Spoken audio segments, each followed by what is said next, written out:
All right, folks, how you doing? So, want to do a video on the fan clutch wiring on these Dodge trucks. So, a lot of people seem to have some problems with the fan clutch wiring, getting caught in the fan blade and getting ripped off, and then you got to go buy a new fan clutch from somewhere because the wiring ripped out of the connector, and it's just bad news.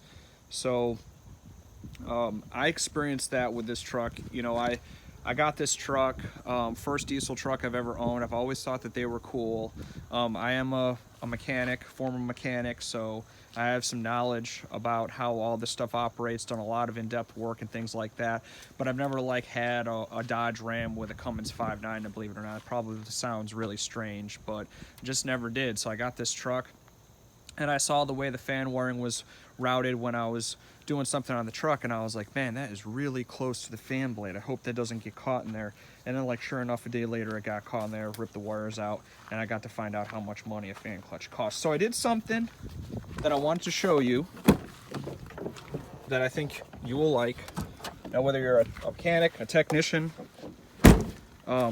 maybe you're just somebody who doesn't really know a lot about these things, but you got a pretty good head on your shoulders and you can do some minor stuff, and you want to give this a shot. This is pretty much for anybody that's a mechanic. Maybe you call yourself a mechanic, a technician, a diagnostician. People got all kinds of names they like to call themselves, and I'm not discounting it. I mean, it's in my blood. That's what I've done, so I absolutely love it. But, you know, as a mechanic, you know, we joke about that kind of stuff. You know, you're a technician, you're whatever. That's a whole another story. I could probably do a video on jokes about that stuff, just that in itself. But anyways, so whoever you are, maybe you're somebody who is a stock person at the grocery store and you love tinkering, doing this kind of stuff. You can do this.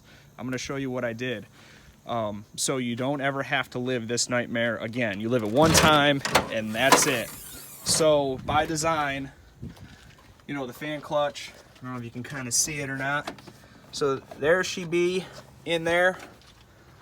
And we'll take a look at it from the bottom.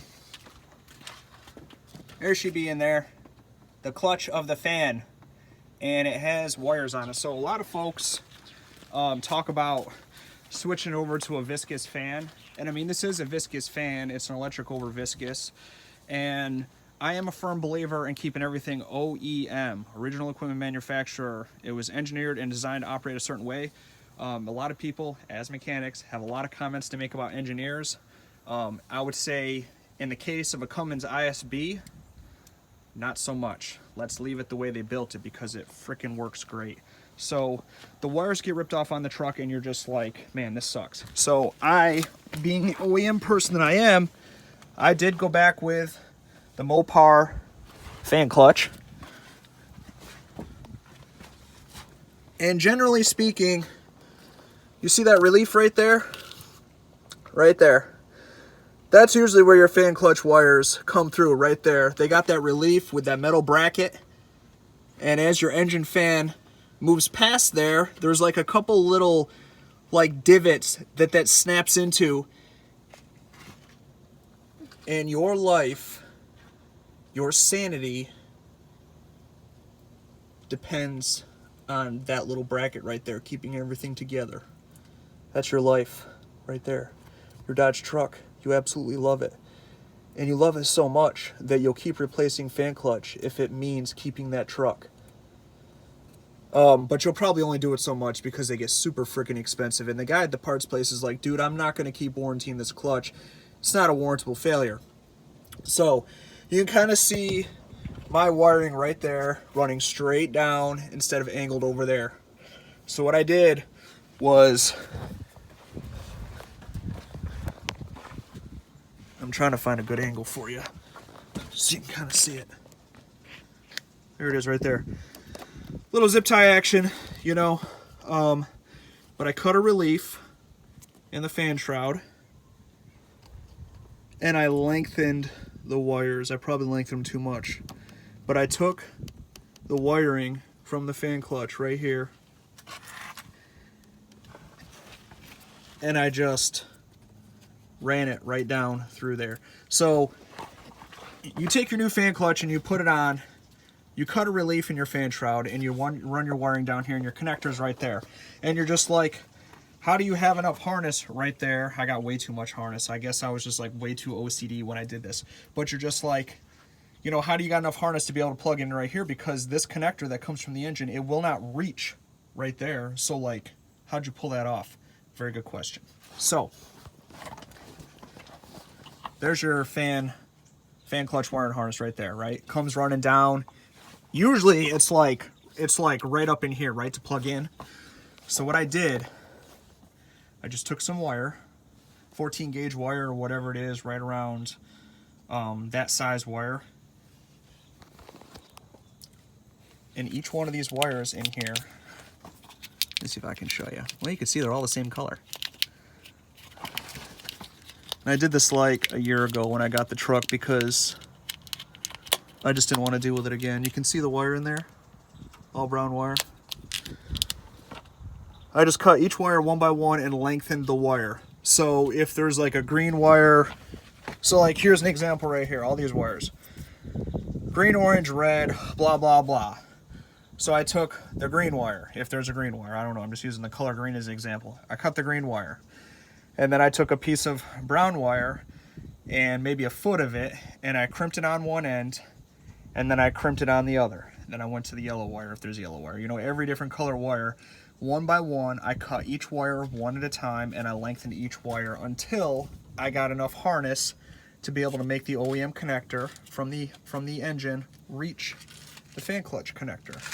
So there's a bunch of videos out there on removing and replacing a fan clutch. I'm not really going to talk to you about removing and replacing a fan clutch. You replace your fan clutch, you make this notch in the shroud right here, so you can route your connector down here, and then you lengthen your chassis harness, your engine harness, so the connector will reach, and then you plug it in, and then that picture right there that you see, all sanity in your life has been restored. And you're able to roll with your viscous fan clutch, electric, viscous electric fan clutch that is supposed to be on the truck. So you're able to roll OEM if you're one of those folks that wants to roll OEM. And you don't have to drive down the road, and when your fan comes on, worrying about that that little bracket with the wires in it getting sucked up in the fan and ripping it out of there. So, you know, it comes on, you know, there's a multitude of reasons why that fan clutch is electric over viscous, and I could do a video on that if you wanted me to, but if you're somebody that lives in places where there's a lot of hot weather, you know, in the southern part of the United States where it's hot, one of the things you're going to notice is that viscous fan is going to be engaging when you have the AC on, so it can keep that cab cool for you. So there's a little bit of creature comfort there also that Dodge was trying to do, keep their folks happy when they're driving down the road in super hot weather. So not having just the regular viscous fan clutch without the electric control on it, it has its pros and cons. But also, you know, when these engines are pulling a huge load and you're building a ton of heat, there is some additional cooling advantages of having that electricity run into that fan clutch. So those are a couple general statements about it, but that's pretty much it right there. Lengthen your engine harness down below the shroud, cut a little notch in it. The key takeaway from this video, and any mechanic or diagnostician or technician will tell you when you're cutting wires, one wire at a time. And the other thing that I didn't go over, I'm sorry, you know, don't have my safety glasses on and all that happy jazz, is when you're doing this kind of stuff, you should have your batteries disconnected. So you disconnect your batteries, you do that, cut one wire at a time. If you want me to go over how to properly do a wiring connection, you know, I can do that for you too. There's a lot of videos out there, but I can do that for you too. So cut them one wire at a time, zip tie it down so it's in a place where it's safe, put your fan clutch on there, and away you go. If you have any other questions, thoughts, videos you'd like me to do, let me know.